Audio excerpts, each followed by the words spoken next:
بقالي كتير ما عملتش فيديوهات. بقالي كتير ما حلقتش. دقني طولت جدا. طبعا الفترة اللي فاتت دي يعني كنت بحلق على خفيف، ممكن ابقى بحلق بمكنة كهرباء او كده. ما كنتش بحلق بموس كتير، كنت ممكن بحدد دقني من فوق ومن تحت وبتاع. لكن وشعري كمان شعري طول عن الاول، وكنت مدرج من قريب بس طول برضه. اشتريت حاجات كتير الفترة اللي فاتت، وجبت حاجات كتير متحمس لها، وحاجات كتير خايف منها وقرفان منها شوية. مع احترامي للبتاع ده، اسمه ماركنزمان. البتاع ده أنا خايف منه شوية. هو المفروض إن هو معجون حلاقة، مش فاكر كان بكام، وكان ب20 جنيه 25 حاجة زي كده. يعني ده أعتقد أرخص، وغالبا ممكن يعني يبقى أسوأ معجون حلاقة. ليه ريحة كده بشعة يعني. المهم، مش متأكد يعني إذا كنت ده اللي هجربه ولا لأ. وكان في أفكار كتير للفيديو ده. أنا بقالي فترة كده كام يوم مش عارف الفيديو ده هتكلم فيه عن إيه، أو هعرض فيه إيه أو كده. من الأفكار اللي كانت شغلة دماغي، يعني إن أنا كنت أعمل فيديو إزاي تحلق زي جيمس هيتفيلد في فيديو ماما سيد. طبعا هو كان عامل يعني دقن كده غريبة، شبه تريبل اتش أو حاجة زي كده، بس دقني ما تسمحش. وفي نفس الوقت هو كان حالق الحتة دي، وأنا محتاج أسيب الحتة دي بقالي كتير أصلا. يعني داخل في 3 أسابيع مثلا ولا حاجة ما بحلقش الجزء ده خالص، عشان خاطر عايز أعمل دوجلس تاني. ف مش هينفع أعمل الفيديو ده. ممكن أعمله في فترة تانية قدام أو كده. ممكن أعمل سالف طويل، مش عارف هيبقى شكله عامل إزاي. ماشي. من الحاجات التانية اللي أنا جبتها، جبت الفرشة دي لقيتها على أمازون، وكنت شفتها قبل كده في العتبة في سوق اسمه إيه، سوق الصالونات ومستلزمات الصالونات وصالونات الحلاقة والكوافيرات والحاجات دي. كانت ب100 جنيه هناك. هحط الصورة بتاعتها، هي كانت بالظبط نفس الشكل اللي في الصورة ونفس اللون ونفس كل حاجة. اللي أنا جبتها من على أمازون اللي هي دي، كانت جات لي بقى من أمازون لونها أصفر. كان لون كده بشع، كان نفس اللون اللي هنا كده. وقعدت أحاول أطلعه بفرشة سنان وصابون وحاجات كتير أوي، ما طلعش. في الآخر رحت جايب صنفرة ورحت مصنفر بقى الجزء ده كله، آخر ما غلبته، ونقعتها في كلور وبتاع. طبعا يعني ما نقعتش الجزء ده، نقعتها لحد مثلا هنا أو حاجة. حطيتها في كوباية في كلور وبتاع، ما جابتش نتيجة يعني. الخامة دي إيه؟ أنا مش متأكد، مش عارف بالظبط الخامة دي إيه. يعني عايز أوضح شكلها هي عاملة إزاي. المهم يعني، مش متأكد هي بلاستيك ولا إيه بالظبط، بس هي يعني أشبه بإن هي تكون حجر أو حاجة زي كده. هي مش ساقعة يعني. هي المفروض لو حجر المفروض تبقى ساقعة، والمفروض تبقى بتفرول كده. المهم يعني، دي من الفرش اللي أنا جبتها كويسة وبتعمل رغوة حلوة وكل حاجة. جبتها ب200 جنيه، 220 250 حاجة زي كده. كانت ب100 في المكان التاني. عايز اللي أنا أعمله النهاردة إن أنا أعمل دوجلاس، وأعمل خط الحاجب ده.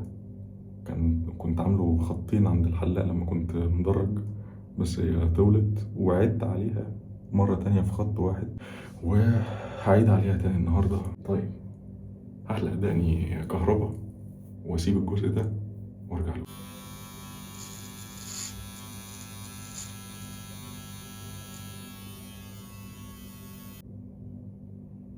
انا نسيت ان انا كنت هعمل سالف. ممكن اعمل سالف الناحية دي عشان اشوف شكله كان هيبقى عامل ازاي. خلاص بقى، باظ السالف. خلاص، هشوف هعمل معاها ايه.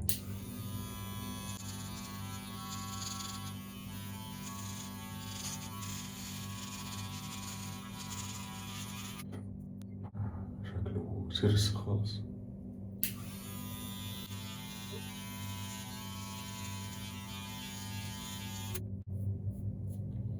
يعني مش وحش قوي يعني.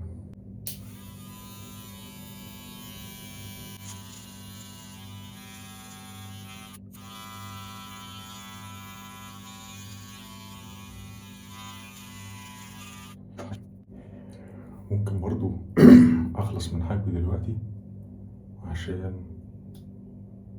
مش عارف ايه السبب، بس يعني هخلص منه دلوقتي يعني عشان يبقى مفيش غير الحلاقة، حلاقة الدقن. انا كنت عملت المرة اللي فاتت لنفسي، مش من الاول يعني، هو الحلاق كان ظابط لي الاتنين كده ورا بعض، وبعدين انا كنت عدت عليه تاني بعد فترة من قريب، من قيمة اسبوع مثلا ولا حاجة، بس هعيد عليه تاني. وصعب يتعمل بالسيفتي ريزور، احسن يتعمل بستريت ريزور زي ده، فهعيد دلوقتي عليه عشان بلبس نضارة انا مش شايف اصلا كويس.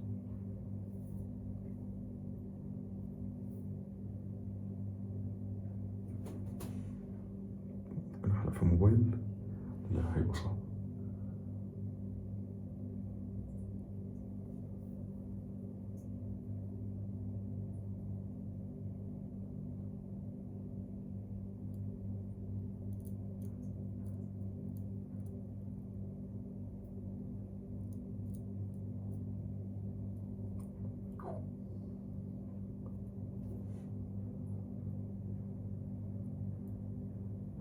حاسه اتاكل منه زيادة، دي حاجة دي حاجة مش كويسة.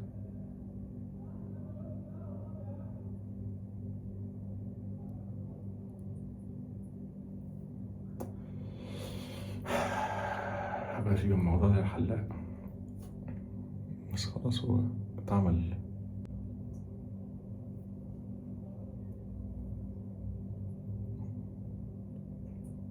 مش متأكد مش متأكد، حاسس ان انا اصلا محول دلوقتي. كويس ماشي، مفيش مشكلة. جو حر، جو حر.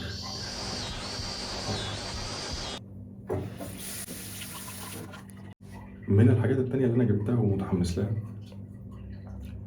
الفيديو اللي كان معايا فيه البلاك بيوتي او الجيلة اللي هي يد سودا. هي كانت مجهدة شوية، او كانت حالتها مش زيرو يعني، هي مستخدمة، ما عنديش اي مشكلة مع ده، بس لقيت ناس اكتر بيبيعوا من المكان ده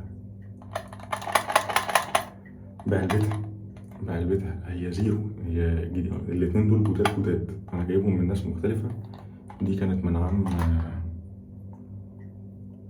متضايق أوي إن أنا نسيت اسمه، بس هو راجل محترم وطيب جدا. هو كان كان من طنطا، وبعتها لي شحن. العلبة ممكن تبقى مكسرة شوية، بس هي حالتها كويسة جدا. لو خدتوا بالكم اللي هنا دي اليد بتاعتها قصيرة، واللي هنا دي اليد بتاعتها طويلة. اليد بتاعتها طويلة قد اللي أنا كنت حلقت بيها قبل كده، اللي أنا كنت حلقت بيها هي دي اللي أنا كنت عملت بيها الفيديو اللي فات. حالتها كويسة وكل حاجة، بس هي ممكن يعني تبقى إيه، اللون رايح منها شوية، البليتنج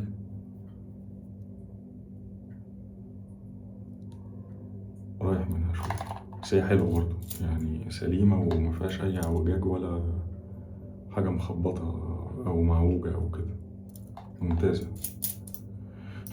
وبتفتح وبتقفل زي الفل. دي جنب دي يد طويلة ودي يد قصيرة، دي اللي أنا هحكي بيها النهاردة. وهو كان عارضها كده لوحدها. لو حد عنده مكان حلاقة زي ده وعايز يبيعه، أنا بشتري وبجمع بأسعار كويسة يعني. المهم هو كان بعت لي علبة مواس جوه، جيلة سيلفر بلو. هو ما كانش قايل عليها، هو بعتها لي كده محبة يعني. يعني مش عارف هو عنده حاجات تانية ولا لأ، بس هو غالبا ما عندوش حسب ما أنا فاكر يعني. علبة أمواس جديدة، هي مكتوب عليها إن هي صناعة مصري، بس أنا ما شفتهاش خالص قبل كده هنا في مصر يعني. مكتوب عليها إن هي صناعة مصري. تعمل إيه لو أنت المكنة بتاعتك بتعمل كده؟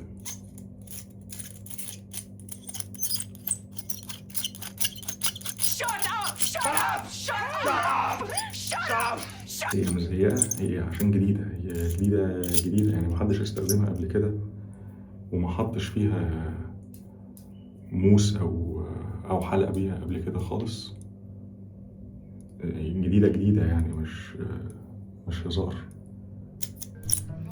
فهي لسه بتزيق، ولسه أصلا اليد نفسها تقيلة شوية. تعمل إيه بقى لو أنت المكنة اللي أنت جبتها، أو لقيت مثلا مكنة وكانت بتزيق كده؟ هقول لك دلوقتي، ثانية واحدة. هتجيب زيت معدني، ده زيت معدني. أنا كنت جايب الإزازة دي من شارع إيه؟ نسيت، بس هي حتة تبع ناحية وسط البلد. فين كان؟ قرب باب الشعرية، عند الناس اللي هم بتوع أدوات الخياطة والكلام ده. الزيت المعدني ده بينفع لكل حاجة، هو زيت خفيف، بينفع جدا في الحاجات دي. ما تحطش جواها زيت أكل، ما تستخدمش أي زيت أكل في حاجات زي كده خالص. هتجيب زيت معدني، أو بيتقال عليه برضو مينرال أويل، وهتحط نقطة صغيرة قوي. شايف انت شايف الحتة اللي في النص دي؟ الحتة اللي في النص دي نازلة بقى هنا كده، يعني ممكن تنزل أصلا من الخرم اللي تحت. لو حطيت شوية كتار شوية ممكن تنزل من هنا. هتبقى زيت المكنة كلها، وهتبقى زيت الميكانيزم بتاعها، أو الليفلز، أو الادجستنج بتاعها. والموضوع مش بيحتاج منك أكتر من، أحاول أشوف اللي أنا بعمله يعني.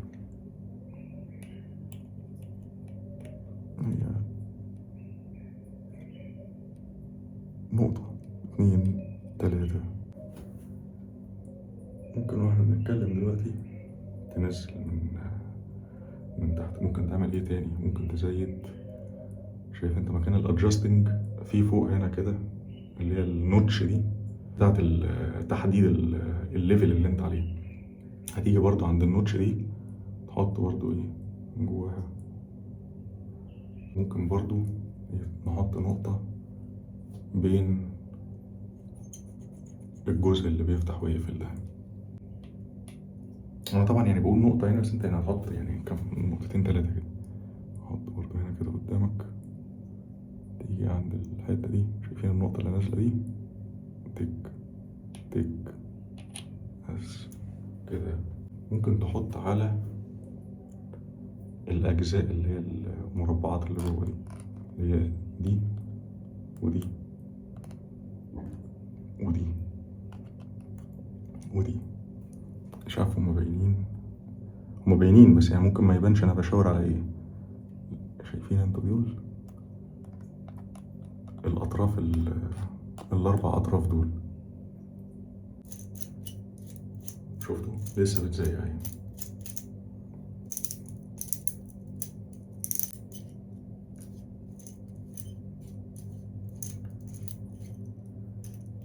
هي بقت بتزيق أقل، بس هي مع الاستخدام كل ده هيروح يعني. بس كان في الأول كان هيبقى صعب يعني. هي دلوقتي بقت بتفتح وتقفل بشكل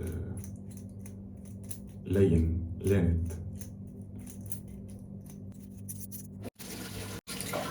الزيت ده عادي ان هو يجي على وشك، هو زي الزيت بالظبط اللي هو بيجي مع المكنه في الحلاقه. عارف لما تجيب مكنه حلاقه بيبقى معاها كده جوه، استنى اقول لك، في كده جوه كده ازازه كده صغيره. الازازه دي اللي هي بتبقى جايه جوه البتاع ده، جوه العلبه بتاعت مكنه الحلاقه دي. مينرال اويل، او زيت معدني، او زيت خياطه او كده. بيتقال عليه حاجات كتير يعني. زيت معدني، زيت خياطة، ماشي. ايه اللي انا هحلق بيه بقى النهارده؟ انا بصراحه بما اني بجرب مكنه حلاقه جديده وبجرب فرشه جديده، عايز اجرب معجون حلاقه انا واخد عليه، عشان مش عايز اتفاجئ او مش عايز التجربه نفسها تكون فيها حاجه مختلفه بسبب حاجه عبيطه او أنا مش واخد عليها او كده يعني. اتمنى اكون معرفش.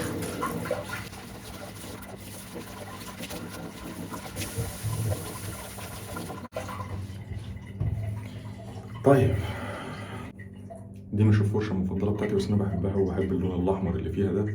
دلوقتي ما بقتش بتنزل كده الاوميجا بقت بتنزل ريسايكلبل بلاستيك، وبقت شفافه هنا كده من تحت شبه التوكان وكده، والجزء الاسود اللي فوق ده هو اللي بقى الوان، بقى فيه ازرق واحمر ومش عارف ايه وبتاع، بس الجزء اللي تحت ده هو اللي عاملينه دلوقتي شفاف.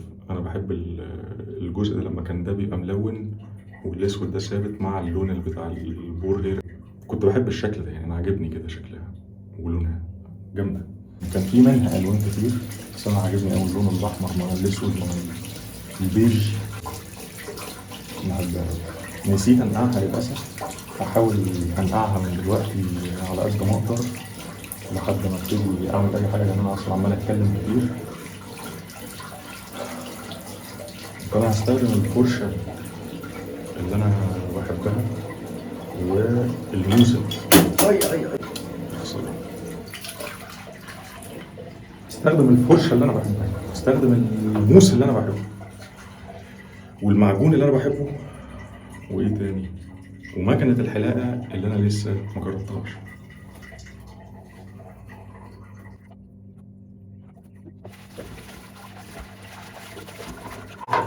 طيب، تعرف منين اذا كانت اصلا الفرشه بتاعتك هي ريل بريسلز ولا سنتاتيك؟ هل هي شعر طبيعي ولا شعر سنتاتيك او فايبر او شعر صناعي او ايا كان المسمى بتاعه؟ الشعر الطبيعي وهي جديدة بتيجي تشمها، بتشم فيها ريحة حيوان، في ريحة كلب، ريحة كلب مبلول، حيوان مبلول، حاجة زي كده. ولما بتتبل بتلاقيها بتطلع الريحة دي جامد أوي. أنا عشان دي ما استخدمتهاش كتير، فهي لسه فيها ريحة، هي خفيفة طبعا دلوقتي بس لسه برضه فيها ريحة. وهي ناشفة. أنا دلوقتي بليتها، ممكن أجيب واحدة تانية أشرح برضه عليها. بتكون خشنة جدا، وهي سامعين الصوت؟ خشنة يعني، خشنة وإيه، مش بيتضغط عليها، هي جامدة كده حق يعني. مش عارف باين ولا لأ اللي أنا بتكلم فيه، لكن هي ناشفة وخشنة جدا. طبعا لما بتتنقع مثلا دقيقتين 3 5 بتلاقيها بتكون طرية جدا بقى، وإيه، بتعمل رغوة جامدة بقى وبتاع. يعني بصي، هي دلوقتي بقت أحسن كتير، ولو نقعتها أكتر هتبقى أحسن. طيب، أنا بحب المعجون ده مؤخرا، بقيت ده المعجون المفضل بتاعي.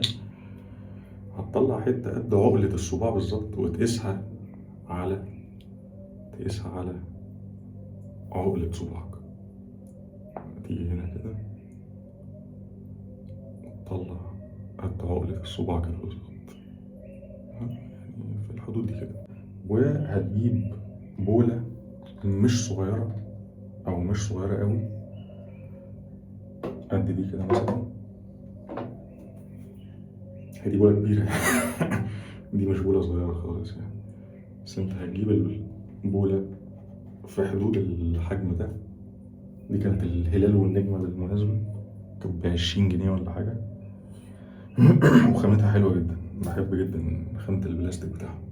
وفرشتك الريل بريسلز أو الشعر الطبيعي أو الخنزير أو أيا كان، هتنقعها من دقيقتين لأكتر. حلو. وهتبقى يعني شايفين المية اللي بتقع منها، هي لسه فيها شوية مية. هتجيب كمية المية دي كده بس إن هي تكون، عارف، بتهزها كده تكون بتوقع كده ميه مش قليل ومش كتير يعني، حلو. وهتقوم جاي عامل بقى الرغوة بتاعتك. هوريك دلوقتي بعد مثلا دقيقة ولا حاجة بتطلع رغوة قد ايه.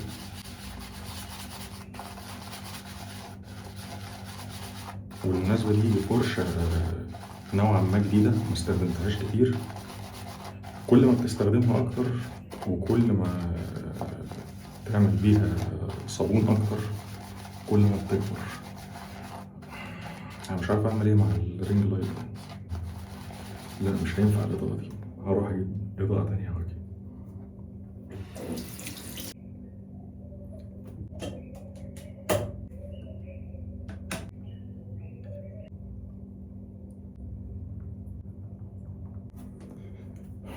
طيب هتستحملوا بقى الإضاءة دي، أعتقد إن هي أحسن من التانية. و أعتذر يعني عن الإضاءة الرخيصة دي، بس يعني هو ده اللي عندي.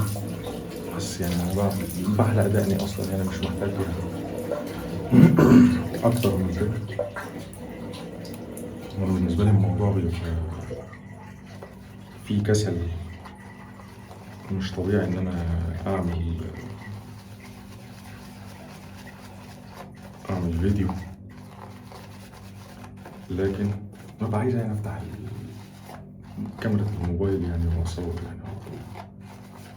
وأنا كاميرا موبايلي أعتقد كويسة يعني.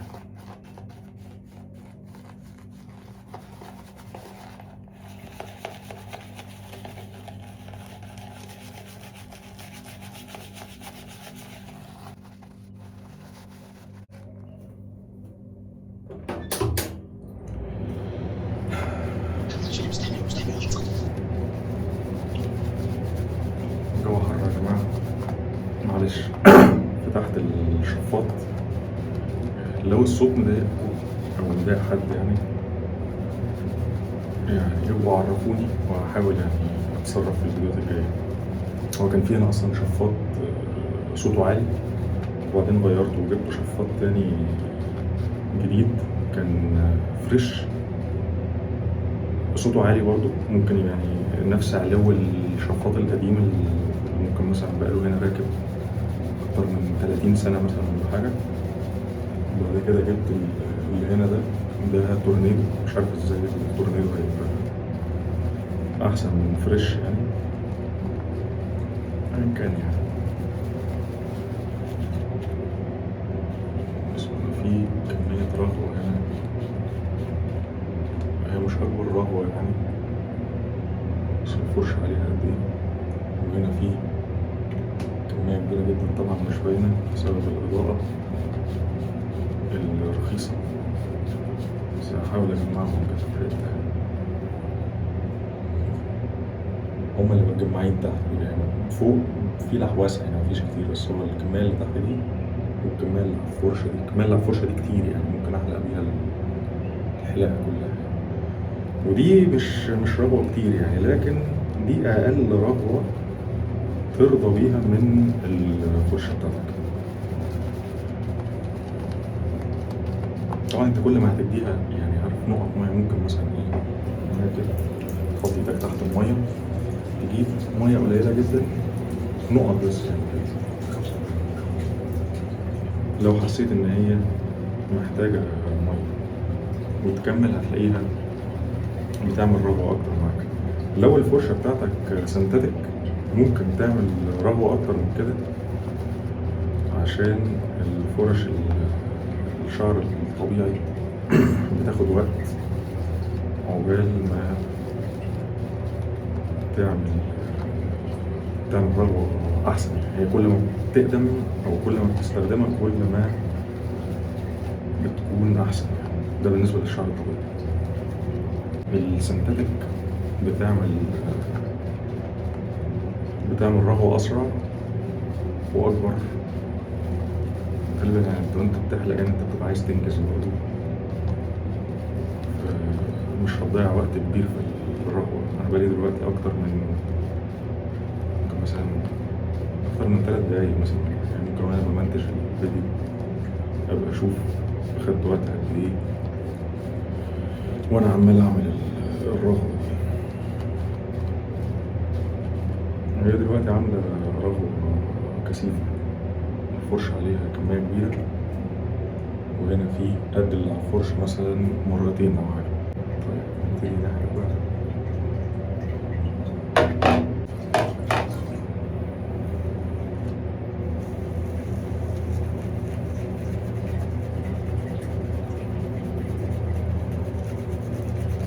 حشي الأساس ده بشكل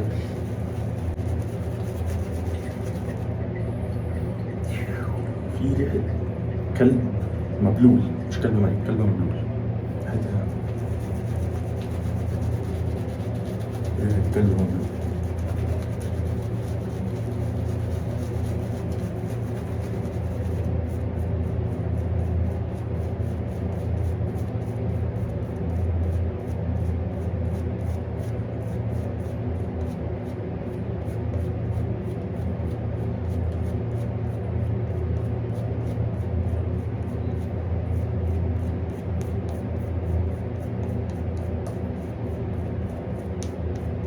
لو فرشتك بتعمل رغوة أقل من كده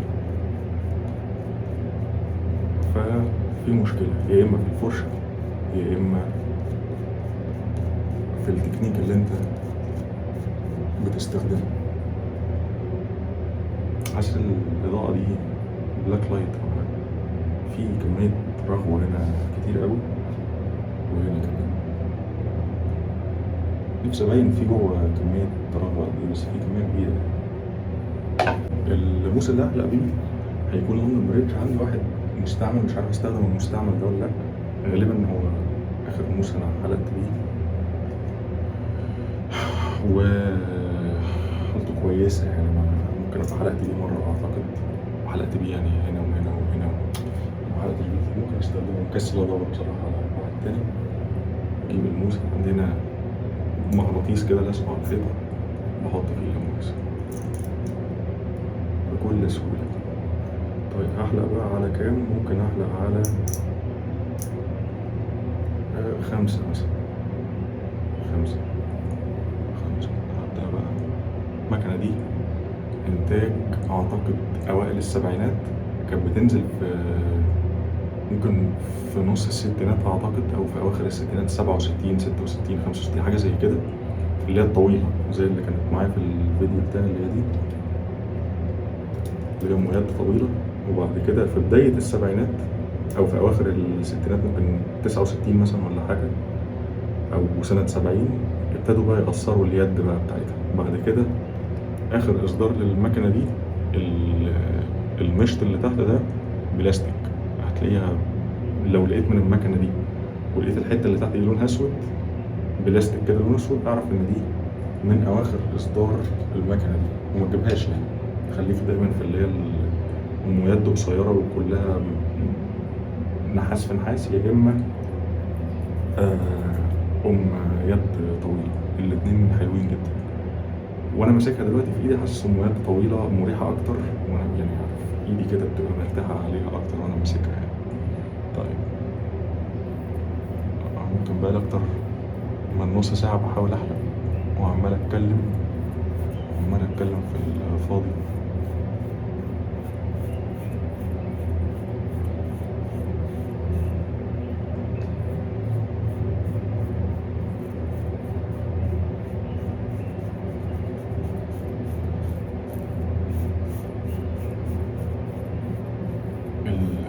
الجيلة اللندن بريدج ده ممتاز بالنسبة لي، من أحسن الأمواس اللي أنا حلقت بيها.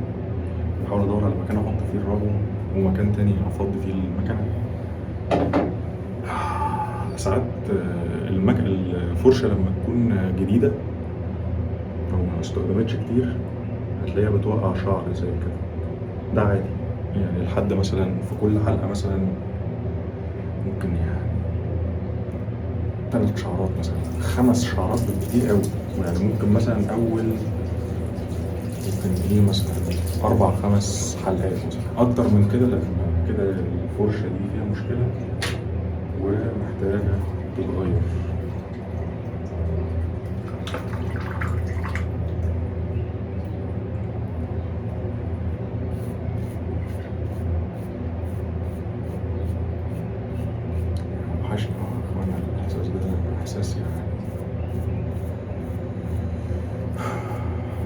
إحساس ما يتوصفش.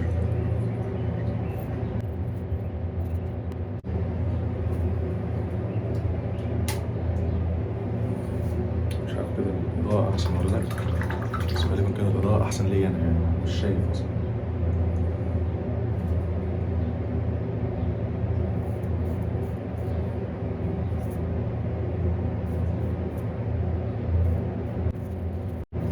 بالظبط دلوقتي وأنا بحلق يعني قد إيه الحلاقة مريحة وناعمة، كأني بمشي إيدي على قطيفة، يعني كأني أنا مش حاسس بالموس خالص. الموس بيقص الشعر بكل سلاسة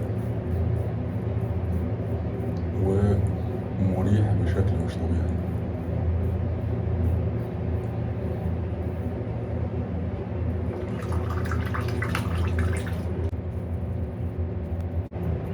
لو انت عندك سيفتي ريزور حلو، مش محتاج ان انت يكون عندك اكتر من واحد يعني، الا لو انت كوليكتور او بتجمع او هاوي تجميع حاجات زي دي. انا عادة يعني بحب اجمع حاجات كتير، اي حاجة انا بحبها غالبا بحب اجمعها واعمل لها ديسبلاينج كده وبتاع. لكن لو انت مش هاوي تجميع، انت مش محتاج اكتر من مكنة حلاقة. مكنة حلاقة حلوة، مكنة حلاقة محترمة، هي واحدة بس هتكفيك، يعني ممكن مدى الحياة، مش محتاج أكتر من واحد. مش هنخش عليها لسه برافو قد إيه.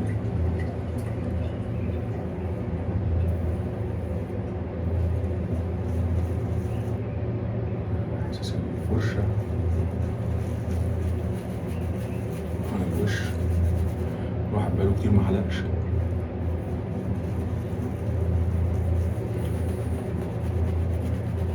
إحساس مش طبيعي بشكل حلو يعني، إحساس حلو.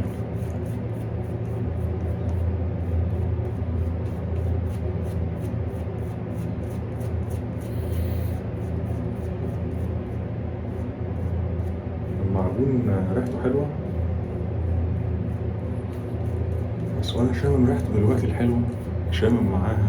عارف لما تكون بتحمل الكلب بتاعك، لو حد بيربي كلاب أو ربيت كلاب كتير قبل كده، بتيجي تحميه مثلا، بتحط له شامبو كده وبتاع، بتشم ريحة الشامبو مع ريحة شعره وريحة جلده. غالبا يعني هي دي يعني ريحة قريبة شوية يعني، طبعا هي مش قوية أوي كده يعني، أو على حسب الكلب اللي أنت بتربيه يعني، هو نوعه إيه يعني، أو شعره طويل ولا قصير، حجمه كبير ولا صغير. لكن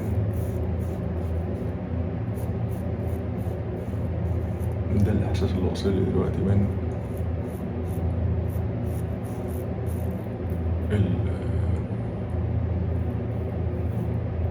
الفرشة دي.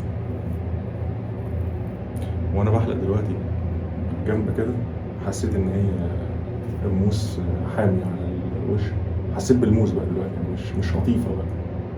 حسيت دلوقتي سنة صنفرة أو قطيفة خشنة أوي. الناحية دي مش حاسس بحاجة، غالبا الناحية التانية ضغطت بإيدي، ما ركزتش كويس.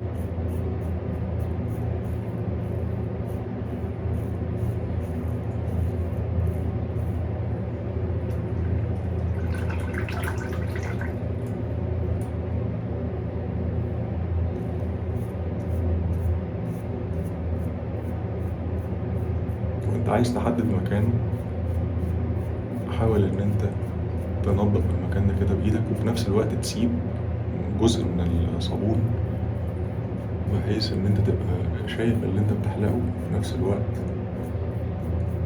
المكان يبقى مزحلق كفاية عشان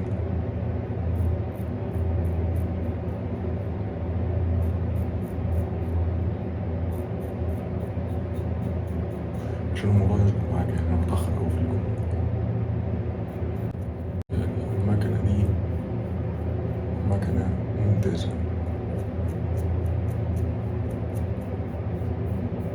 غالبا كل الحاجات القديمة كانت معمولة هي مصممة ومصنوعة إن هي تعيش معاك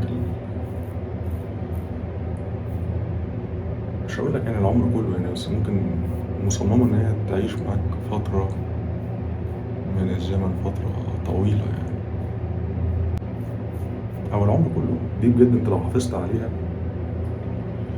بجد تعيش معاك العمر كله،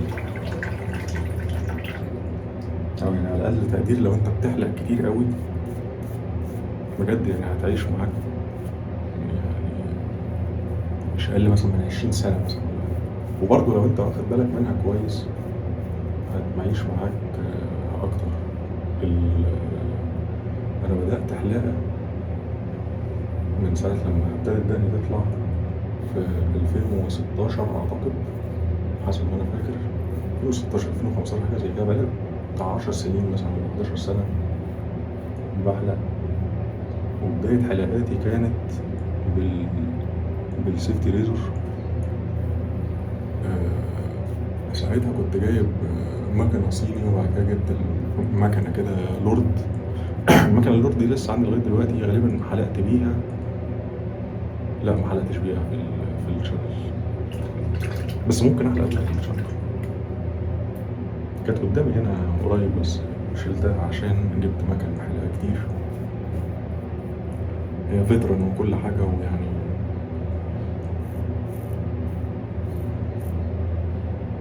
سافرت بيها كتير وليا معاها ذكريات كتير، لكن للأسف الحمام مفيهوش مكان لأكتر من كده. دلوقتي حواليا أكتر من ممكن كام ريزور، حواليا دلوقتي زي 18 ريزور أو حاجة. 18 ريزور عامل لهم ديسبلاي في الحمام، فمفيش مكان لنفسي. يعني أنا حتى بسحب الحاجة من شوية، في ريزور وقع متضايق عليه جدا إن هو وقع. عادة يعني ما بيقعش مني حاجة وبحافظ على حاجتي. المكنة اللورد دي قعدت معايا ال10 سنين دول. هبقى أعرضها ممكن في فيديو تاني، أو ممكن في آخر الفيديو لو افتكرت. شكلها كأنها جديدة بالظبط. بس الناحية دي شكلها أحسن من الناحية دي، بس مش عارف المشكلة فين.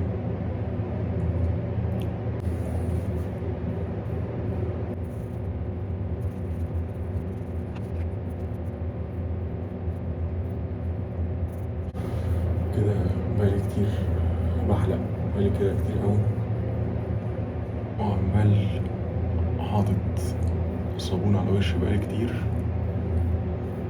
ابتدت أحس بقى إن خلاص بقى كفاية كده.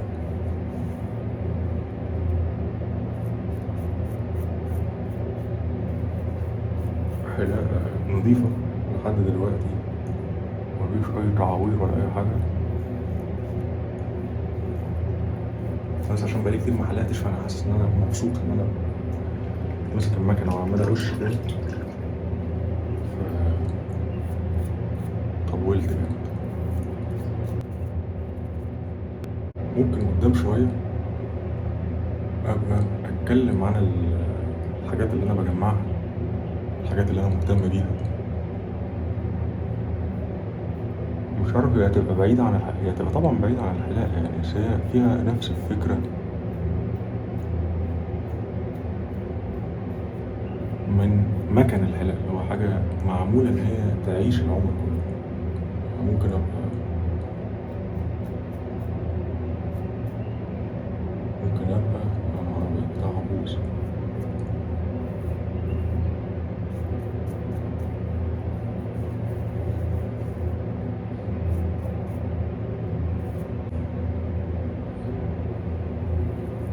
بس الناحيتين مش زي بعض، بس يعني هي مع الوقت يعني لما أحلق كذا مرة كده وبتاع هتظبط معايا. أنا عارف هي دايما تبقى أول مرة بايظة. المهم يعني عايز أبقى أتكلم في فيديوهات تانية عن الحاجات اللي أنا مهتم بيها، الحاجات اللي معمولة إن هي تعيش العمر كله، أو تعيش فترة زمنية كبيرة، أو فترة مش قليلة. ممكن أبقى أتكلم عليها في فيديوهات تانية بعد كده. بس لو حد فعلا مهتم بحاجة زي كده يا ريت يقول لي، حاجات مثلا زي بحب الجزم، الجلد الطبيعي، البوتات. عادة يعني بحب البوتس. غالبا ما عنديش جزم عادية أو جزم قصيرة، أغلب جزمي بوتس. بحب البوتس جدا. بحب الحاجات الجلد الطبيعي، الحاجات الكاستوم ميد، هاند ميد، اللي هي فعلا حاجات معمولة إن هي تعيش. حاجات قديمة، فينتج، ولاعات، مطاوي، خناجر، حاجات زي كده. يعني بحب الحاجات دي. وطبعا يعني كانت بداية تجميعي في الحاجات دي كانت ممكن تبقى بسبب والدي. هو كان برضو هاوي تجميع حاجات زي كده، فأعتقد أنا مش جايبه من بره.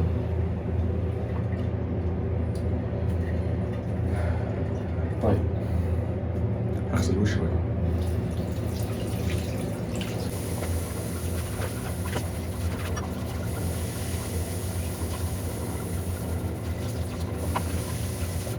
ازاي مثلا تهتم مثلا او تاخد بالك من الحاجات الجلد الطبيعي بتاعتك، محفظة، جزمة، حاجات زي كده، ان هي تعيش معاك اكتر، وان هي تعاملها بشكل كويس. يعني مش عارف، هي هنا نازلة كده وجاية كده، والناحية دي نازلة كلها حتة واحدة. مش عارف اظبطها ازاي. المشكلة في شنبي. طيب، المشكلة في الكيرف ده، مش عارف.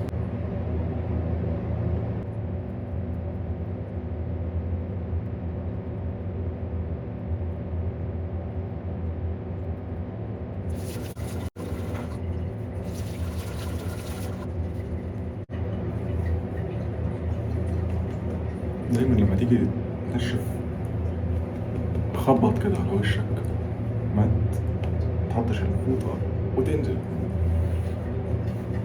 ودقنك نفس الكلام، شعرك نفس الكلام. تفضل تدوس وتضغط. خلي الفوطة هي اللي تشرب المية، متضحكش وشك. حلو. طيب، هستخدم بقى النهاردة حاجة بتكلم عليها في الفيديوهات كلها غالبا، بس ما كانش عندي الجرأة ان انا اجيبها لحد من يومين كده. جبتها وقلت لازم استخدمها عشان ما ينفعش. 5 فايفز، 5 خمسات، كولونيا مكتوب عليها كولونيا ماري بعد الحلقة، 5 خمسات ليمون.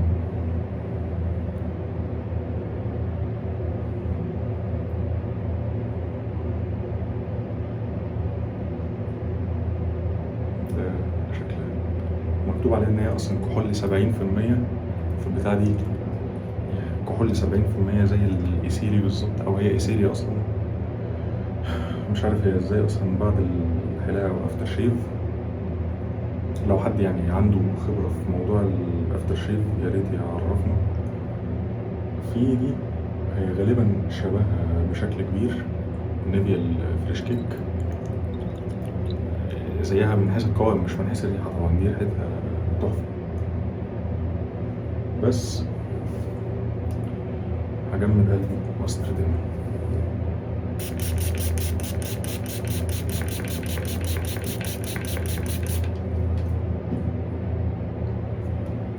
كمية بق كده مثلا. يا نهار ابيض، يا نهار ابيض.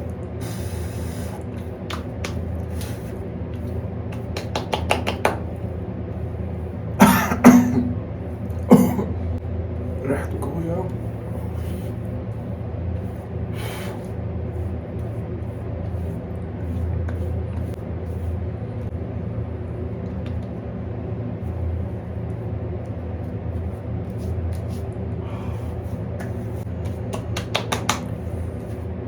حلاقة ممتازة، ريزور ممتاز. اديله ممكن إيه مثلا 9/10 مثلا، ممكن أديله 9/10 عشان هي اليد مش طويلة و بس، مش عشان أي حاجة تانية. هو من أحسن الريزورز اللي أنت ممكن تستخدمها، ولو لقيته في أي مكان حاول تشتريه بأسرع ما يكون.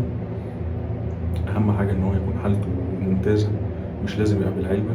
أهم حاجة الباب بتاعه يبقى على نفس الخط، مفيهوش حتة معوجة، يعني تيجي تبص عليه تلاقيه مموج، تلاقيه فيه خبطة كده، حتة كده مثلا في الآخر كده منتوشة مشطوفة. فاهم قصدي؟ الناحية التانية تلاقيه نفس الكلام، والحتة اللي تحت دي تلاقيها مستوية برضو بنفس الطريقة، تلاقيها على نفس الخط. الناحية التانية نفس الكلام، ما يكونش فيه خبطات، ما يكونش فيه، لكن ممتاز. والافتر شيف مش عارف انصح بيه ولا لا، يعني لو حد متعود عليه وبالنسبه له هو تمام. في عندي هنا حرقان كده، مش عارف ده بسبب ايه. مش عارف بسبب الافتر شيف ولا بسبب الناموس ولا بسبب ان انا حرقت كتير. بس لو حد يعني واخد على الافتر شيف ده وما بيسببلوش مشاكل يكمل عليه. كل وش وكل بشرة مختلفة عن التانية، اللي ينفع معايا ما ينفعش معاك والعكس. بس الريزورس اللي زي دي اللي هي بتكون ادجستبل، هي غالبا تنفع مع، مش عايز اقول كل الناس يعني، علشان يعني في ناس برضو ممكن تبقى عندها مشاكل مع المكنة الحلاقة او الموس بشكل عام.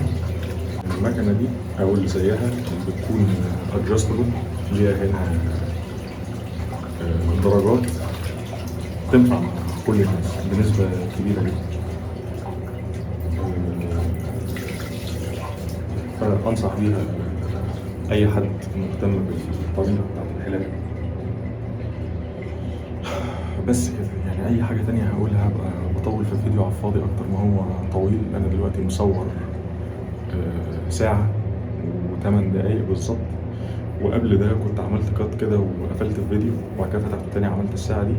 متهيألي اللي قبله كان ممكن ربع ساعة ولا حاجة، بقالها أكتر من ممكن ساعة ونص مثلا ولا حاجة بحلق. دي أطول فترة حلقت فيها غالبا دقني. ف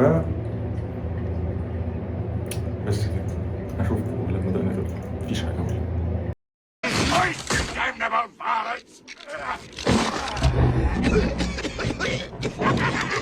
Welcome back to the land of the living.